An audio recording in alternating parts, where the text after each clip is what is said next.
피할 수 없다 해서 피해를 써야 합니다. 어쩔 수 없다 한다 이거. 유황이 다량원소인지 밀양원소인지 한번 아시는 대로 말씀해 주시겠어요? 유황이 다량원소예요, 밀양원소예요? 네, 모르시고. 또 혹시 아시는 분? 질소, 인산, 가리는 다량원소죠? 네, 선생님 아실 것 같은데. 밀양원소. 예, 또 다른 분. 유황이 질소, 인산, 가리처럼 다량원소일까요? 밀양원소일까요? 밀양원소. 밀양원소. 네.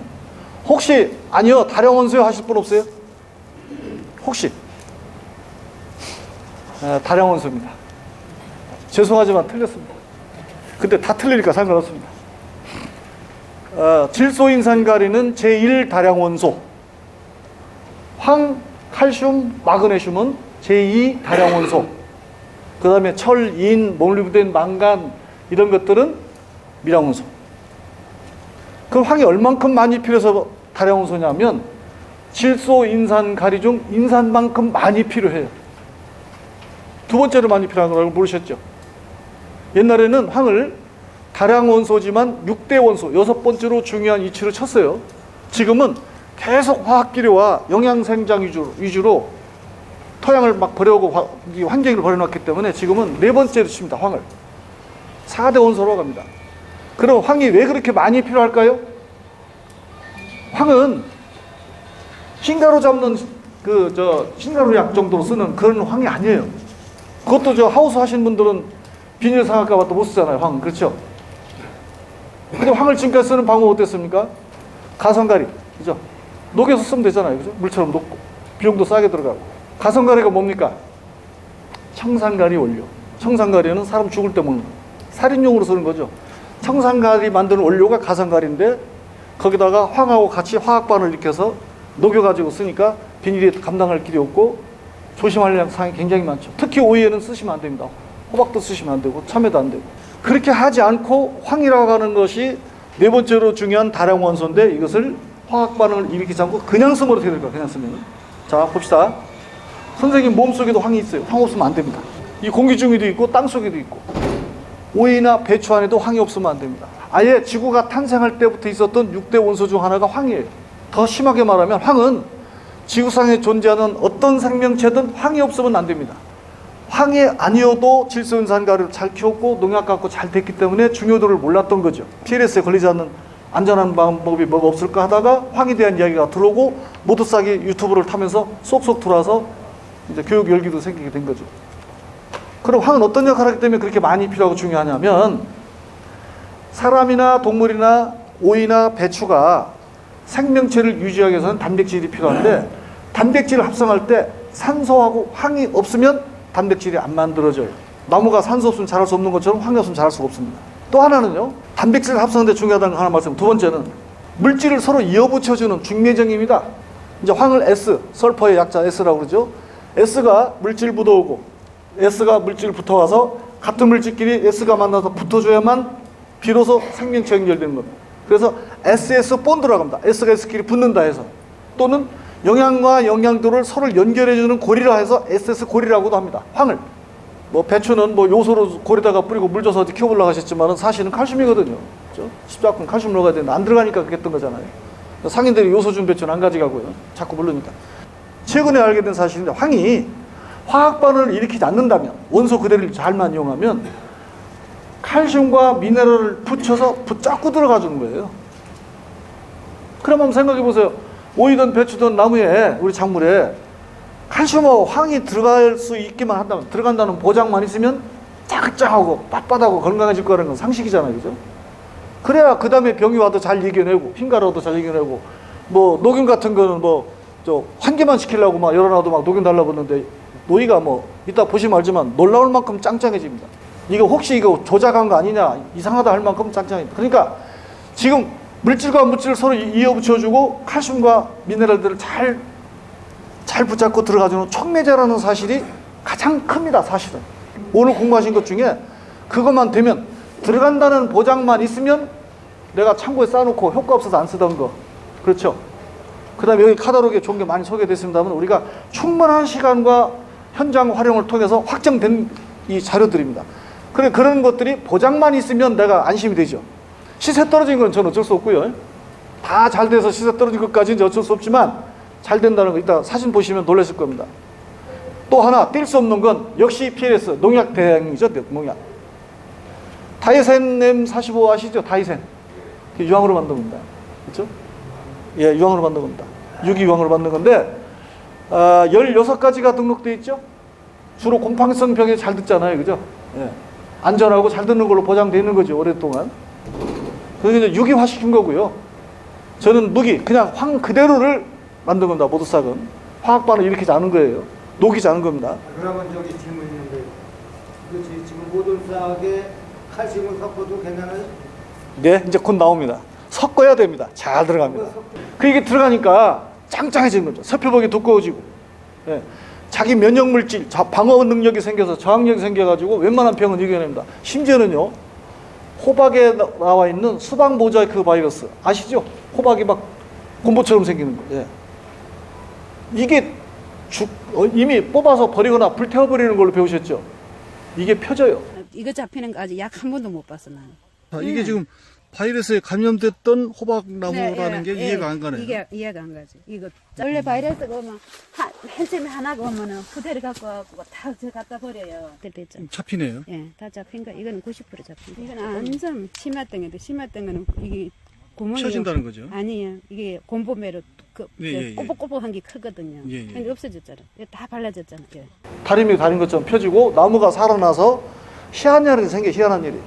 호박나무 한 해, 2개, 4개가 매달리고 마디 한 해, 그것도. 그리고 죽어가던 놈이. 그래 깨물어 날호박을 깨물어 먹어봤어요. 어머니 호박 생호박 먹어봤어요? 왜요? 오이나 고구마처럼 먹으면 어떨까요? 아무 맛이 없을 것 같죠? 무맛. 네. 무는 그래도 시원하기도 하지. 이 맛 저 맛도 아니고 비리고, 그렇죠? 쓰고 떨볼 것 같고요. 호박 안 드시고 있었지? 예. 사모님도 안 드시고. 달짝지근한 느낌이 올라오네요. 그래가지고 이거를 구워 먹을 때에는 밀가루 뭐 묻히지 말고 그래 하나 동그랑 땡마로 딱 썰어가지고 얇게 썰으면 안 돼. 두툼하게 해가지고 살이 고기하고 끄면 단맛하고 수박 껍데기에서 나오는 네. 그 맛. 사실 먹어보니까 떫은 맛도 붙고 진짜 생호박은 못 먹겠더라고요. 그리고 스펀지처럼 퍽퍽해. 왜 그러게? 질소만 있어서. 부피 키우느라고. 예, 아미노산 질소 좀 막 부피는 커지니까 빨리 따서 나가야 되니까. 무게는 가볍고. 자, 이 주인이 호박밭 주인이 광양 애호박단지대 깨물어 먹어보고 전화가 왔어요. 풋고구마 맛, 호박 수박 껍데기에서 나는 단맛 이런 게 나오고 따글따글하다. 남편은 한 수 더 떠요. 찾아갔더니 이렇게 두껍게 썰어서 밀가루 묻히지 말고 고기 꿀 때 꺼 먹어봐라. 기가 막히다는 거예요. 버섯 안 먹겠더라고. 버섯 구우면 마르잖아요. 몸에 좋다는 게 먹긴 안 먹잖아요. 그죠? 양파도 먹으려고 껐는데 안 먹어지죠. 고기 먹을 때. 근데 이 호박은 그래 구우니까 촉촉하지. 당도도 있지. 씹는 맛도 있지. 수분이 있으니까 다음을 고기를 더 먹을 수 있게 당겨준 역할을 해요. 입을 가셔주니까. 호박 이제 모두싹 호박 대박 났습니다. 자, 이렇게 세포벽이 두껍고 면역력과 저항력이 생기니까 바이러스를 이겨내더라고요. 바이러스를 치료한다는 말은 아닙니다. 우리가 이 사무실 안에 독감 바이러스가 왔어요. 근데 우리 같이 도시는 겉으로는 부안이 잘 먹고 부잣집 아들 생겨서도 감기만 오르면 쓰러집니다. 막 열도 나오고 막 덜덜덜 떨고. 근데 어르신처럼 이렇게 골고루 드시고 일 많이 하신 건강한 분들은 야 나는 감기 걸리는 시간도 없어. 그 팔자소리 하지 마라. 그렇죠?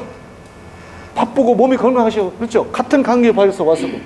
그러니까 호박나무에 오이나무에 배추나무에 지금 그런 원리를 이용해서 짱짱하고 튼튼하게 키워놓으면 바이러스도 이겨낼 만큼 건강해지다는 거죠.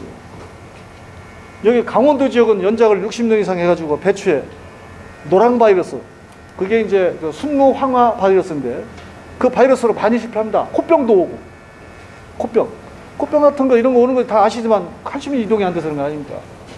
그러니까 그것들이 다 오던 것이 멈추고 배추가 살아서 포전 매매를 해서 기가 막힌 일들이 자꾸 생깁니다. 그거는 어떤 걸 썼더니 된다더라. 모독싹 쓰면 다 된다. 절대 그거 아닙니다. 지금 여기 앉아 계시는 어르신들이 마음의 문을 열고 귀를 열고 남의 얘기를 들으려고 하는 마음부터 바꾸면 그건 90% 된 겁니다. 자꾸 저 사람이 하는 이야기는 오늘 왔으니까 참고상이고 내가 맞아, 내 생각에 맞아 하면 아무것도 안 변합니다. 아무것도. 그러니까 제 얘기 잘 들어보십시오. 그대로 하라는 것이 아니라 원리를 배우시면은 여러분들이 나는 요때 이렇게 하겠다. 나는 굳이 이렇게는 안 하겠다. 나는 이렇게 충실히 가겠다. 작물의 상태나 토양 상태를 보고 본인이 응용하게 됩니다. 오늘은 그걸 건져가시는 거예요. 그러면 PLS 때문에 나도 공부할 마음이 생겼고 잘 됐다. 입장은 다 똑같으니까 내가 조그만 농사를 잘 지으면 제가 받을 수 있고 오히려 잘 된 것이다 할 수가 있습니다. 그러니까 PLS는 위기가 아니라 기회다 이렇게 말씀드릴 수 있습니다. 왜냐하면 바이러스를 이겨내는 것은 또 하나 있습니다. 고추칼라병이죠. 고추칼라병. 이게 위조반전 바이러스에서 그렇죠? 총체가 와가지고 너무 늦은 거죠. 토마토 하우스에서 방울토마토가 다 전멸한 상태였는데 이게 나와가지고 그 본마디를 똑 분지르는데 옆에서 겨술이 나와가지고 전과가 매달릴 정도 커요. 아까 호박 얘기처럼. 밑에 누런 잎에는 다 걸렸던 거예요. 이게. 얘들이 바이러스에 걸렸던 애들인데 회생을 해서 정상적으로 크고 있다. 여기도 그래. 또 있어요? 맞네요. 안 와요. 이게 많이 걸렸던 거 지금 뽑아내버린 것도 엄청난데 예. 위에서 나오는 싹들은 괜찮잖아. 이게 전과는 이렇게 되면 전과가 나온다고. 빨리 아까 얘기했죠. 황이 단백질 합성하는데 없어서는 안 되는 물질이라고. 그리고 황이 물질을 운반시켜준다고 했잖아요. 그 식물이나 동물이나 세포에 도착할 때 이 황이 들어가서는 다른 영양소가 왔을 때 다른 신호를 바꿔서 얘가 아무것도 반응 안 보이고 인지를 못하거든 세포들한테 자극이 되는 거예요. 이게 움직이는 겁니다. 그러니까 내가 보니까 아이고 바이러스가 와 있어. 나는 죽기 직전이거든요. 본능적으로 많은 에너지가 필요하잖아요. 우리 감기 걸리면 열나잖아요. 감기 때 열난 게 아니라 감기 바이러스를 죽이려고 내가 몸에서 열을 낸 거예요. 열로 죽이려고. 그러니까 호박이든 오이든 배추든 지금 말씀드린 고추 칼라병이든 토마토든 이런 바이러스가 왔을 때는 이걸 이겨내기 위해서 많은 에너지가 필요한데 그게 질소인산가리가 이미 그때는 늦은 거거든. 기본 영양소는 필요하지만 그때는 이제 칼슘과 미네랄들이 쫙 올라가서 세포를 막 움직여주고 빨리 만들어줘야 되는데 특히 황이 필요한데 없던 거죠. 그런데 얼마나 신속하냐면 토마토 위조반전 바이러스 총체벌레에서 생긴 하우스 하나가 전멸되게 생긴 예산인데 8일 만에 제가 사진을 찍으러 갔어요. 8일째 되는 날입니다. 그러니까 6, 7일째 됐을 때 확인한 거니까 얼마나 빠른 거예요. 효복이 이미 쫙 올라가가지고 꽃이 쫙쫙 피고 본마디 자른데 옆에서 겨술이 나왔어요. 밑에는 바이러스 걸려서 타 죽은 것이 막 보이는데 그 위에서 정상적으로 크고 있는 거예요. 이따가 보여드리겠습니다. 저는 여기 이 모두싹을 개발하기 전에 혹시 이 보온에서 써보셨는지 모르지만 다싹이라는 걸 개발했던 사람이에요. 황센바이오를 창업하고 다싹을 개발해서 팔다가 전주에다가 창업을 했습니다. 그래서 이 기술 개발에만 전념하기 위해서 코리아아그로에 만나가지고 협업을 한 겁니다. 우리나라 최초입니다. 서로 경쟁만 하는 회사들이 나는 기술 개발만 하고 너는 영업만 하고 실제 그렇게 실수를 해서 나도 빌리게 해갖고 그랬어요. 그래서 서로 농민한테 가장 와닿는 가장 비용이 첫째 무조건 가성비죠. 성능이 좋으면 뭐합니까? 비싸면 소용없거든요. 이따가 나옵니다만은 25마리 5,000원어치 칼슘 미네랄 넣어서 고친다고 하면 배추 뿌리뿐도 고쳤다고 하면은 아마 이제 보신 분은 이해하시겠지만 이해가 안 갈 겁니다.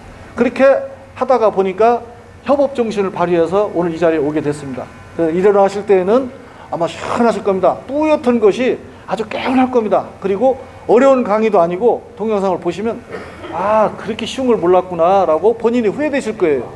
자, 그렇다면 생각해 봅시다. 작물이 건강하게 잘 컸어요.